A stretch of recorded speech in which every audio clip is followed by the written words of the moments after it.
Boa noite a todos. Que nós possamos, nesta noite, refletir o Evangelho de Jesus através da luz possante da doutrina espírita. Não sei os senhores, mas na atualidade, se nós não tomarmos muito cuidado, nós começamos a ficar pessimistas quando observamos como o mundo lá fora está, e principalmente o nosso país, em alguns aspectos. E nós que somos moradores desta pátria, que foi considerada a pátria do Evangelho, às vezes a gente pergunta onde está a pátria do Evangelho. E aí nós precisamos voltar a Jesus, que entoou um hino de apoteose ao amor, cujos ensinos atemporais nos atingem de forma indeléveis. E é importante que nós, com os conhecimentos já adquiridos através dos séculos e milênios, nós consigamos ter no Evangelho de Jesus a base para o consolo das nossas vidas. Mas, às vezes, só o Evangelho, como ele está posto nos evangelistas, lá no Novo Testamento, algumas passagens ficam para nós um pouco confusas, quando nós temos pouco conhecimento do contexto em que ele foi exposto. A doutrina espírita, ela vem clarear alguns pontos da base moral de Jesus, para que a nossa vida possa ter um pouco mais de significado, um pouco mais de esclarecimento e, principalmente, um pouco mais de consolo. Jesus dizia que conhecereis a verdade, e a verdade ia nos libertar. Mas qual verdade? Se nós formos olhar por parte religiosa, toda religião quer ter a verdade. A doutrina espírita, ela não tem a pretensão de ter a verdade, mas de explicar a verdade do Cristo, que trabalhou conosco as verdades espirituais.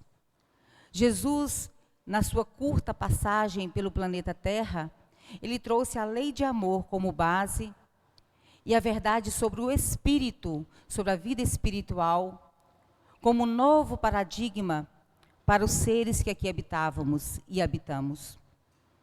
E desde aquela época, nós temos dificuldade em nos entender, enquanto seres imortais, enquanto seres filhos do Pai, de Deus generoso, justo e bom. Se nós olharmos apenas o lado material, teremos muitas dificuldades em entender essa bondade, essa generosidade, essa justiça divina, olhando o aspecto material. Mas quando nós nos adentramos no lado moral e espiritual dos ensinos do Cristo, agora explicados pela doutrina, nós conseguimos, pelo menos, percebermos que tem uma lógica, que tem um caminho, que tem um roteiro traçado para todos nós. E que nós, caminhantes da lei da evolução, estamos buscando a todo tempo essa melhoria, mesmo que nós não tenhamos essa consciência. Então, quando nós trabalhamos essa questão das verdades espirituais, nós entendemos que, segundo a doutrina espírita, Deus cria e criará espíritos sempre. E é importante que a gente tenha essa clareza. O que nós vemos é corpo. O que nós somos, espíritos imortais. O corpo é uma veste, aliás, enquanto estamos encarnados e aqueles que aqui estamos neste salão, materialmente falando, nós estamos revestidos de dois corpos. Um é perispiritual, que nós não o percebemos, e só vamos percebê-lo através do sonho, nas nossas noites, ou depois da desencarnação, da morte do corpo físico, e esse corpo que é a nossa veste material, que, aliás, precisa ser muito bem cuidada para que ela não estrague antes do tempo. Mas nós, seres imortais, criados por Deus, temos um destino, um determinismo traçado, e é isso que nós vamos trabalhar. É importante que entendamos que todos temos um fim. isso ninguém escapa. Em qualquer quadrante do universo, todos teremos que chegar à perfeição. Nós queiramos ou não, chegaremos à perfeição. Isso é determinismo de Deus, do nosso Pai. E Ele deu para nós o objetivo de sermos felizes. Precisamos ser felizes. Então, quando nós percebemos o mundo e estamos infelizes, algo está desconexo. Se Deus tem para nós o objetivo de sermos felizes e nós ainda não o estamos, e deu para nós uma lei de evolução, que todos chegaremos à perfeição, precisamos entrar no ritmo dessa dança cósmica universal para que a gente possa ser feliz. Então, Deus nos criou como seres espirituais, não no mesmo dia e no mesmo momento. Ele criou, cria e criará espírito sempre. Então, nesse momento, a bondade divina tem criado espíritos. E aí é que é a lógica da doutrina espírita, em que não tem um diapasão em que todos estamos no mesmo nível de evolução. Por isso que nós temos países em que nós temos pessoas muito mais civilizadas, intelectualmente, espiritualmente e moralmente que nós. Porque cada um de nós está numa escala. Kardec foi muito didático. Ele colocou lá na pergunta 100 uma escala espírita para explicar esses seres criados por Deus que somos nós. E ele disse lá na pergunta 100 que todos os espíritos estão em 3 categorias. Nós estamos na categoria dos imperfeitos, dos bons espíritos ou dos espíritos puros. Sendo que os espíritos imperfeitos, nós temos 5 níveis. E aí, quando eu leio, eu percebo que eu estou nos 5 níveis. Não de adiantamento, mas de imperfeição. E para isso, nós temos todo um roteiro traçado no plano espiritual, pelos espíritos que nos avalizam, que nos ajudam, que nos protegem, e que, às vezes, esquecemos esse roteiro traçado. E permanecemos nessa imperfeição diariamente, com pequenos gestos diários, semanais, mensais, anuais. E continuamos nessa rotina, esquecendo até o objetivo traçado por Deus, que é a nossa felicidade, e o determinismo de cada um de nós, que é a perfeição. E nos acomodamos às vezes. Então, tem 5 níveis de espíritos imperfeitos. Se alguém tiver curiosidade, vá à obra básica da doutrina espírita, o Livro dos Espíritos, e dê uma olhadinha.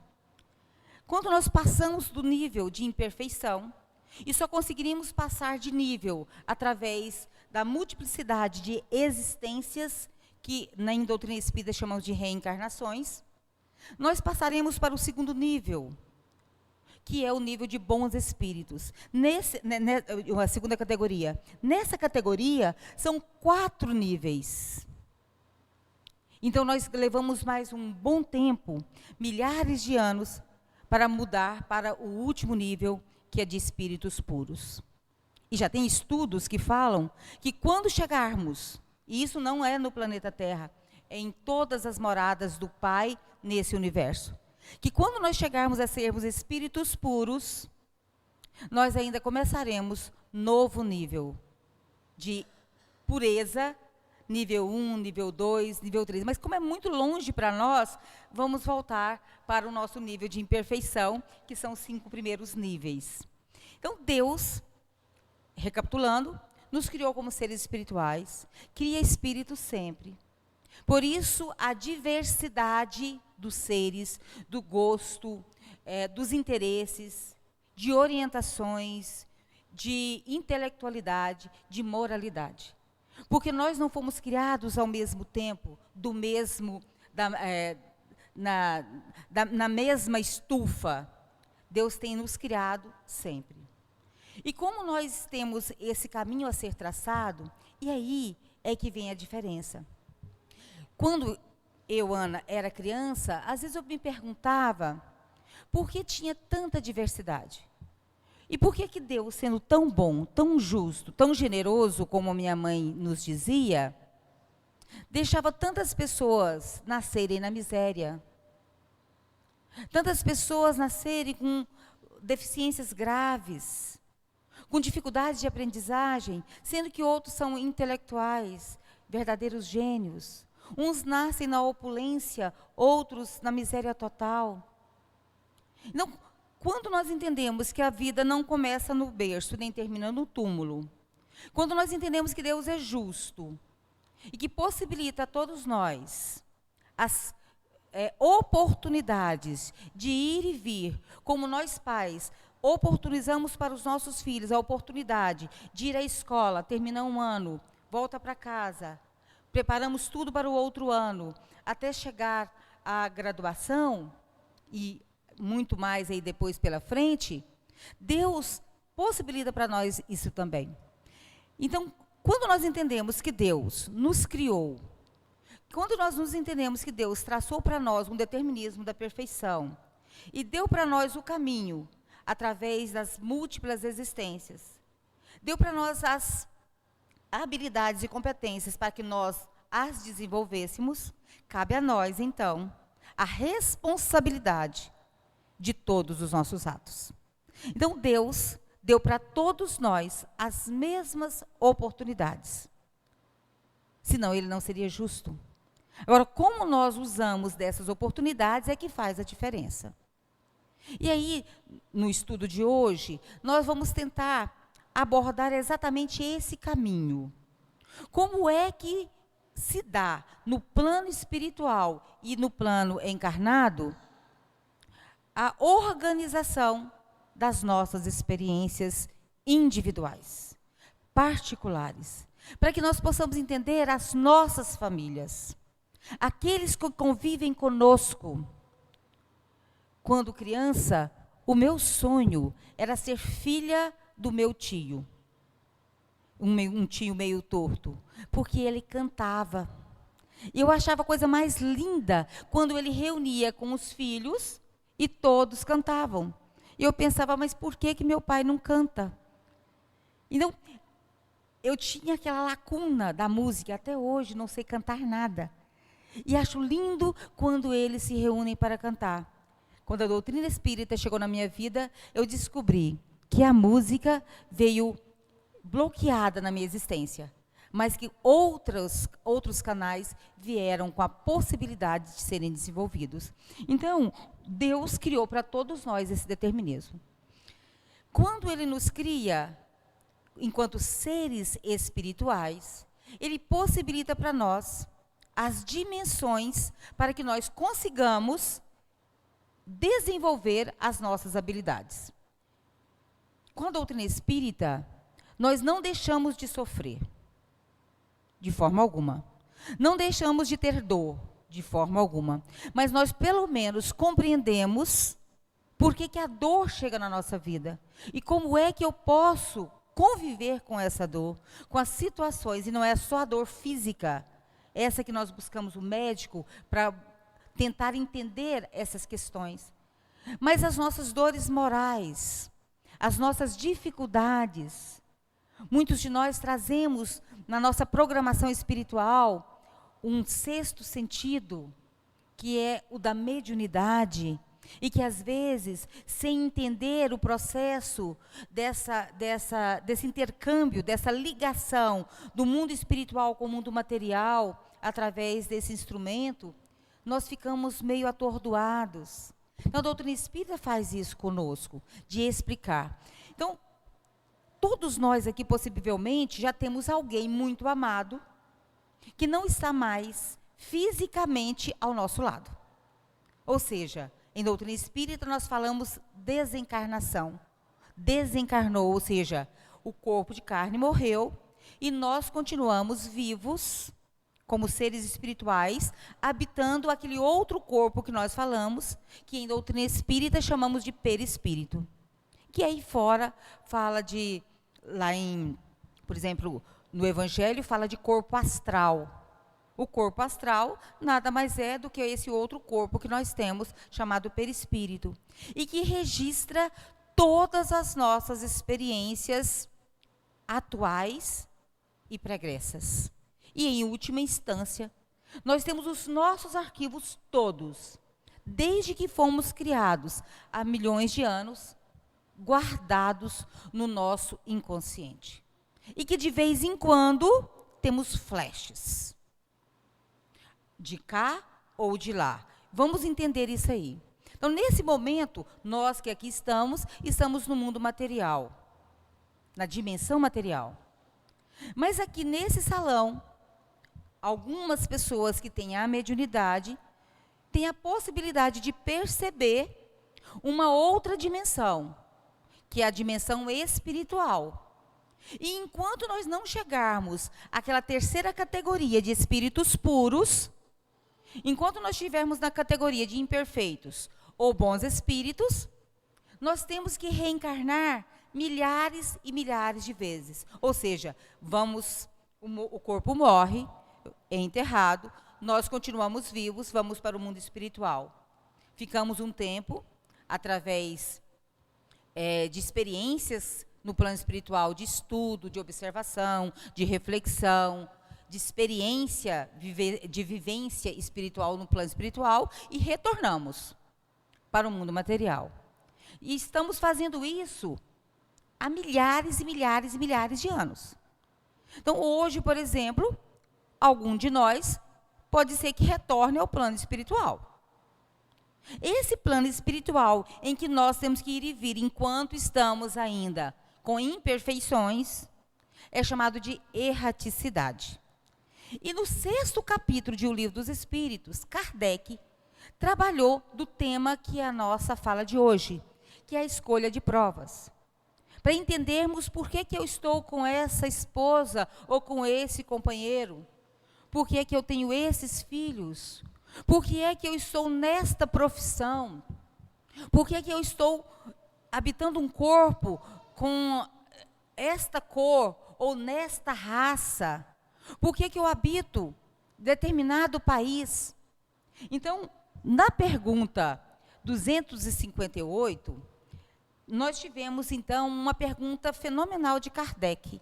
E essa pergunta é: no estado errante, ou seja, nesse momento que nós deixamos o corpo material, retornamos à pátria espiritual, que é chamado de erraticidade, nós somos chamados de espíritos errantes, ou seja, espíritos que ainda precisaremos reencarnar. Antes da nova existência corpórea, o espírito tem consciência e previsão do que lhe vai acontecer durante a vida? Ou seja, eu tenho certeza do que vai acontecer comigo após o nascimento, no mundo material? E aí, é interessantíssima a resposta. Ele mesmo, quer dizer, o espírito que está no estado errante, escolhe o gênero de provas que deseja sofrer. Nisto consiste o seu livre-arbítrio. Então, aquela história de eu não pedir para nascer, eu não gostaria de nascer nessa família, fui obrigada a fazer tal coisa, com a doutrina espírita, isso cai por terra. Nós imploramos para nascer. Nós ficamos esperando muito tempo para ter a oportunidade bendita de estarmos habitando esse corpo material, fazendo essa experiência material para o nosso crescimento. Porque para o espírito imortal, só tem um objetivo que interessa para todos nós.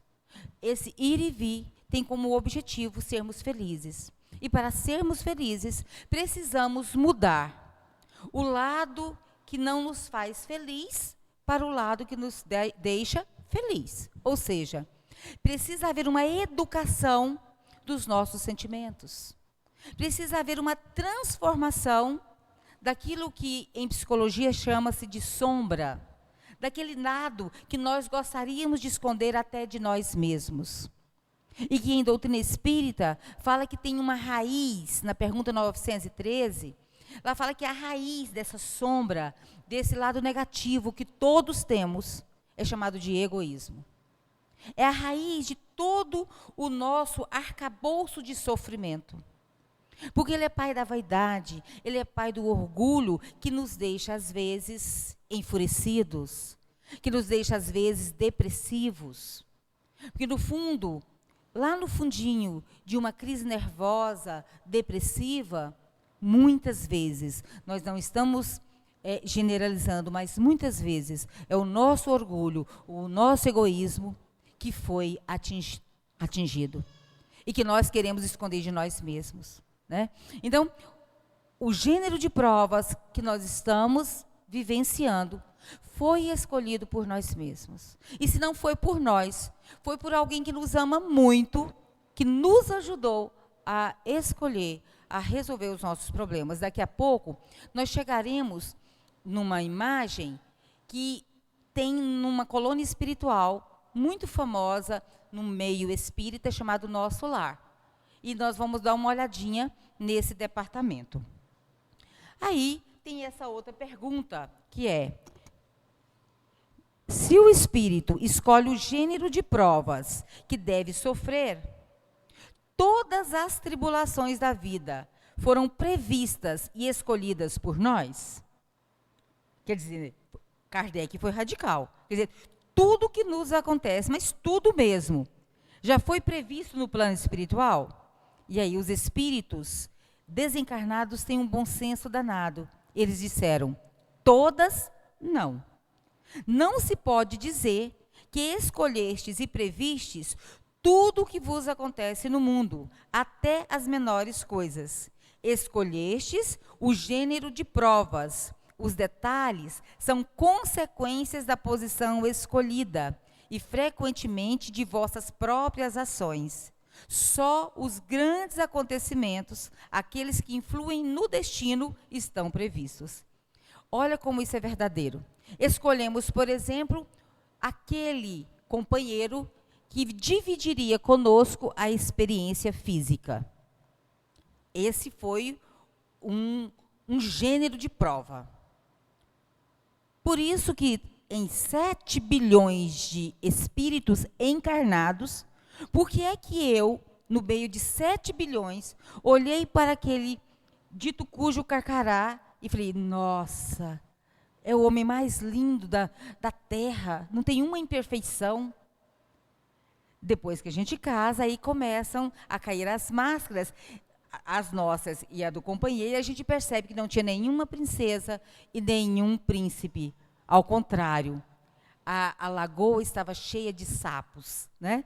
Mas para o reencontro, para que nós consigamos cumprir o gênero de provas, então nós temos esses eixos. Um dos eixos são os nossos relacionamentos. Programamos, chegamos de cá, reencontramos. Os primeiros dias são maravilhosos, são lindos de se ver. Passado algum tempo, nós começamos a questionar: mas por que eu não escolhi aquele que eu namorei há tantos anos? Ele era tão mais gentil. E nós começamos a questionar de tal forma e a agir de forma tão imatura que daqui a pouco, se nós não fizermos uma reedição ou editarmos o relacionamento através de leituras, através de terapias, inevitavelmente o relacionamento virá à baila. E se isso acontecer? Bom, a doutrina espírita, ela nos diz que sempre temos o plano A, o plano B, o plano C. Claro que, se nós vamos deixando alguns planos para trás, naturalmente teremos que reaver, num momento ou outro da nossa existência enquanto seres espirituais, com aqueles que deixamos à margem. Retornaremos. Não quer dizer que tem que retornar como esposa ou como esposo. Às vezes virá como filho, às vezes virá como um enfermeiro, às vezes virá como um cuidador. O importante é que nós vamos rever esses companheiros de jornada. Outras questões que nós escolhemos, que são gêneros. Nós escolhemos, por exemplo, a situação financeira que nós vamos nascer. Mas isso não é para acomodar. Porque nem todo mundo que nasce na abastança, na opulência, na riqueza, se ele apenas nascer e não aprender a cuidar, a administrar, a organizar, a cuidar da sua disciplina, ele poderá chegar à miséria. E nem todo mundo que nasce na miséria está fadado à miséria. Muitas vezes você nasce na miséria para aprender a trabalhar com o suor do rosto e ganhar o pão de cada dia e chegar a uma vida confortável. Porque senão o espiritismo seria para nos acomodar, e não é para isso. Nós devemos estar claros que nas escolhas das nossas provas, nós temos a nossa ação, o nosso livre-arbítrio. Como é que eu vou me comportar é que é diferente. Eu nasço, por exemplo, com a cor da pele já programada. Esse cabelo que vocês olham aqui, ele não é tão liso. Agora, com a tecnologia, você pega aí uma escova e tudo, e o cabelo fica liso. Olha que bênção. Antigamente passava ferro. Hoje já não precisa passar o ferro. Então, não é porque você nasce com um cabelo que não é nem liso e nem anelado, que você tem que ficar com aquela juba. Você pode dar uma ajeitadinha. Então, não é para acomodar. Nós podemos fazer essas pequenas mudanças para que nós possamos não enfeiar tanto o mundo. Mas se nós ficarmos apenas e unicamente vivendo para o lado material, nós esquecemos o propósito nosso como seres espirituais, que é crescer, que é evoluir. E voltando a essa questão, por exemplo, dos relacionamentos, que é tão sério nas nossas vidas, se um relacionamento não deu certo, se nós aprendermos a amar aquele que conviveu conosco, mas que na divisão de 4 paredes não foi tão bom, e eu aprender a perdoar, não guardando as mágoas, que são toxinas emocionais, naturalmente, sairemos da existência quitados com a lei divina. Precisamos aprender a amar, independente se estamos juntos ou se estamos separados. Isso que é importante, é a lei do amor de Jesus. E aí, é importante que a gente entenda essa questão da escolha como não é algo de gênero, como fatal. Fatal, como está aí na pergunta, só as questões materiais. Eu vou nascer na família tal, é fatal. Mas como é que eu vou me comportar dentro da família? Aí é questão minha. Eu não programo não é fatal eu prejudicar alguém. Eu nunca programo para o mal. Eu sempre estou me programando para ser melhor.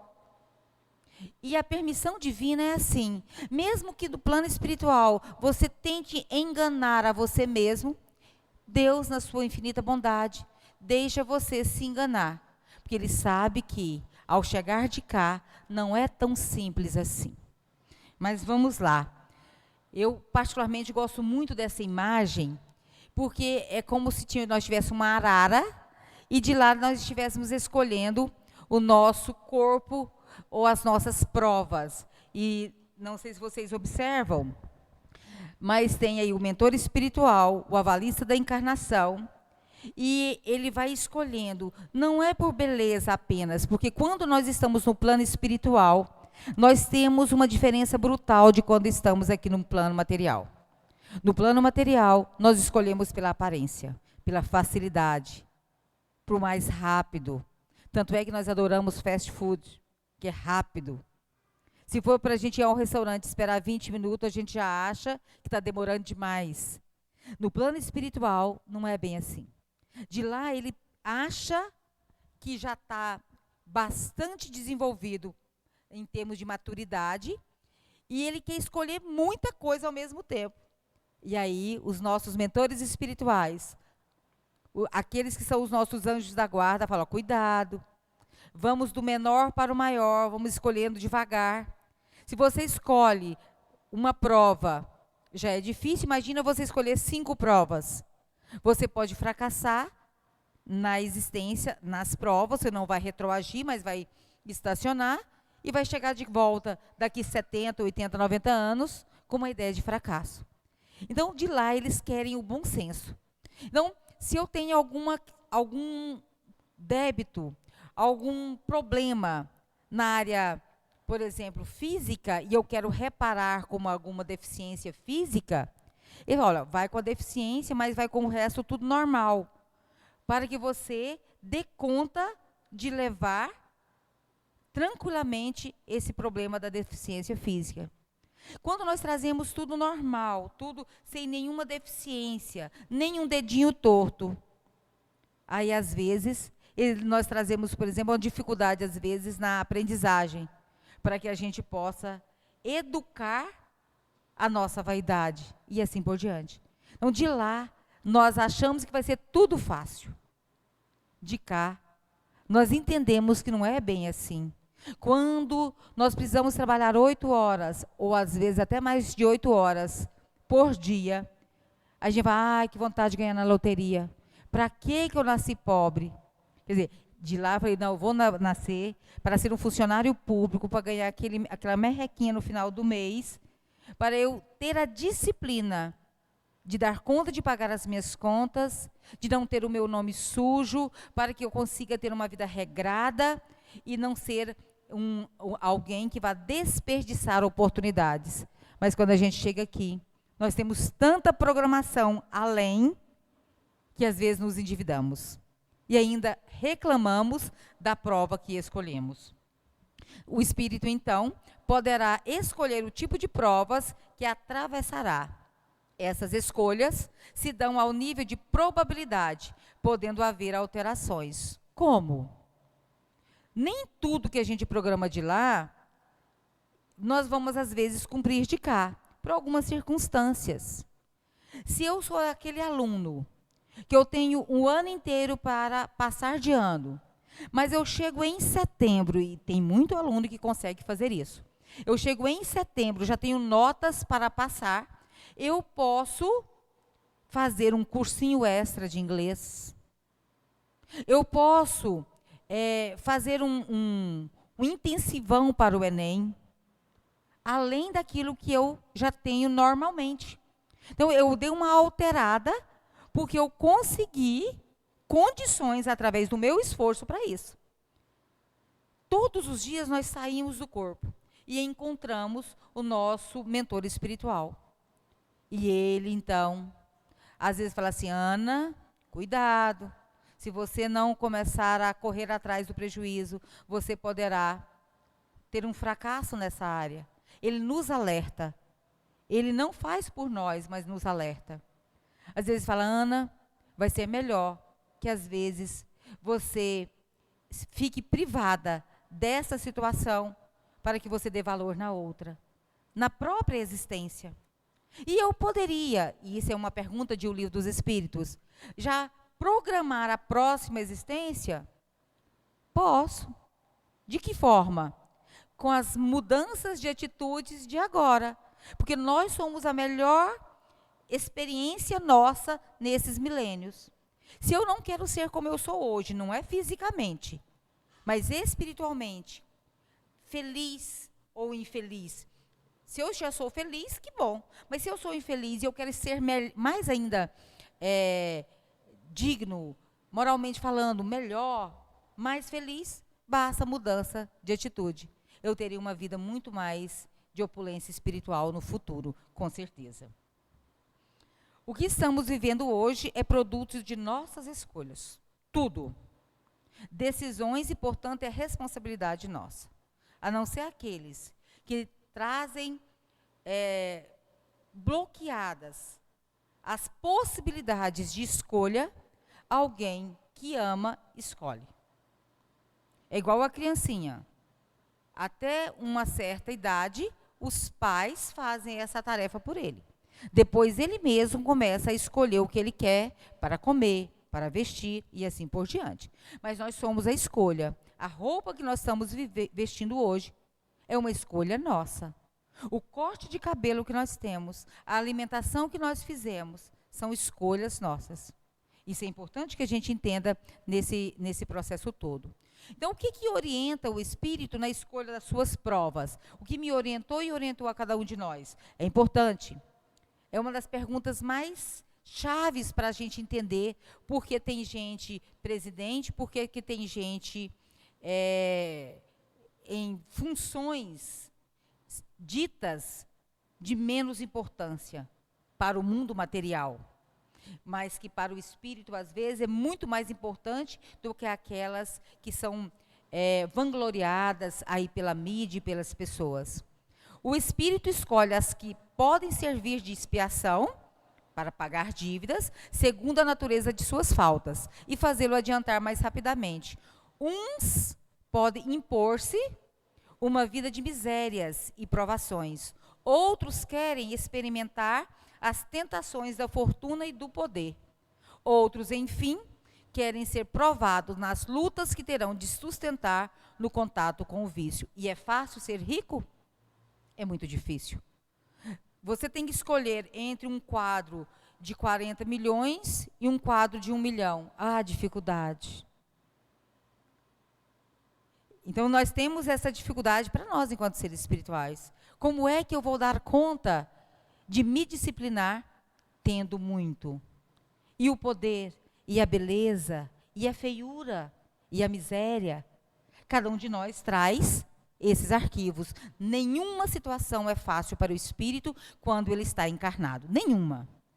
Essa é a cidade de nosso lar. Esse aí é o centro de planejamento de reencarnações. A cidade de nosso lar, segundo relatos de André Luiz, pelo Chico Xavier, fica mais ou menos 50 quilômetros acima da cidade do Rio de Janeiro. Nesse centro de reencarnações, tem um instituto lá dentro, que é para o planejamento das futuras reencarnações. E o que eu acho interessante, vamos pular essa parte, é esse pavilhão de desenhos. Olha que interessante esse pavilhão de desenhos.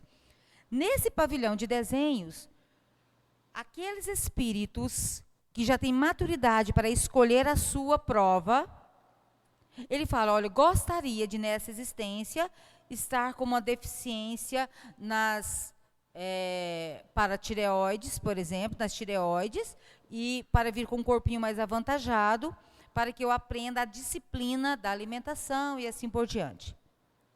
Então, vai lá, tem um desenhista, e ele vai fazer o desenho, traz para ele, é assim que você gostaria? Ou a gente tem que mudar um pouquinho? E quando eu escolho um corpo muito perfeito, e o meu mentor espiritual, sabendo das minhas fragilidades, ele sugere alguma coisa. É o que aconteceu, por exemplo, com esse rapaz aqui, o Silvério. Lá no livro Missionários da Luz, tem alguns casos, já estamos partindo para o final, vamos falar só de 2 casos rapidinhos. Esse é o caso do Silvério. O Silvério, ele, na existência pretérita e como ser espiritual, a vaidade era algo que ele lutava muito para vencer no dia a dia. E ele tinha muita dificuldade nisso. Então ele pediu, depois de muitos anos no plano espiritual, lá na colônia Nosso Lar, trabalhando, ajudando as pessoas, ele conseguiu uma reencarnação. E aí eles fizeram um planejamento, um desenho, um croquis de um corpo que ele pediu. Só que ele pediu um corpo perfeito em todas as suas formas. O seu mentor espiritual, eu não queria um mentor desse. Ele falou assim, olha, Silvério, já conhecendo você de muitas existências, sabendo que a vaidade é o seu ponto nevrálgico, quem sabe você iria com um pouquinho, uma perna mais curta, um pouquinho do que a outra. Porque todas as vezes que você andasse e que alguém observasse que você está mancando, você teria que engolir o seu orgulho, a sua vaidade e começar a mudança dos seus valores. E ele, então, obediente que ele era das leis, entendendo que ele realmente tinha essa fragilidade, ele aceita a mudança e ia reencarnar como aquela criança que, ao hora de nascer, a mãe fala assim, é perfeito? E o médico vai falar assim, quase. E para a mãe e o pai, às vezes, fala, nossa, é uma tristeza para a mãe e o pai. Quando a gente não entende. Quando a gente entende, fala, nossa, meu filho trouxe uma prova para o seu crescimento espiritual. Que bênção é eu poder colaborar com essa prova. Aliás, os espíritos dizem que os pais que trazem na família crianças com algumas deficiências na fala, na audição e assim por diante, são pais já muito maduros, que aceitaram também a prova de não ter um filho perfeito para o mundo. E esse outro caso é um dos casos mais falados nas palestras, mas vira e mexe eu olho, porque eu fui mãe nessa existência e agora ainda sou avó, para que eu não caia no que a Anacleta caiu numa existência pretérita. Hoje ela já está reencarnada, mas na existência pretérita, ela teve 4 filhos, tinha uma situação financeira abastada, e um marido que era um homem muito reto, muito disciplinado e austero. Mas ela, como mãe e como uma boa mãe, tinha excesso de meiguice desarrazoada, palavras do André Luiz. E por causa dessa meiguice desarrazoada, quando o pai falava não, ela dava um jeitinho como a mulher sabe fazer, e ela conseguia para os filhos tudo o que os filhos queriam. Sair a altas horas, correr no carro do pai e coisas nesse sentido. E os 4 filhos, pelo excesso de meiguice desarrazoado da mãe, em não dar para os filhos uma disciplina, os 4 filhos voltaram para o mundo espiritual antes do momento previsto na encarnação. Porque nós temos um momento previsto para a nossa existência. E eles voltaram muito antes. E ela, então, tornou-se alguém responsável, corresponsável por essas 4 experiências não realizadas com sucesso. Chegando no plano espiritual, depois de 30 anos trabalhando afanosamente, já com muitos créditos no plano espiritual, ela consegue uma reencarnação para ela e os 4 filhos, que no plano espiritual estavam em muito sofrimento.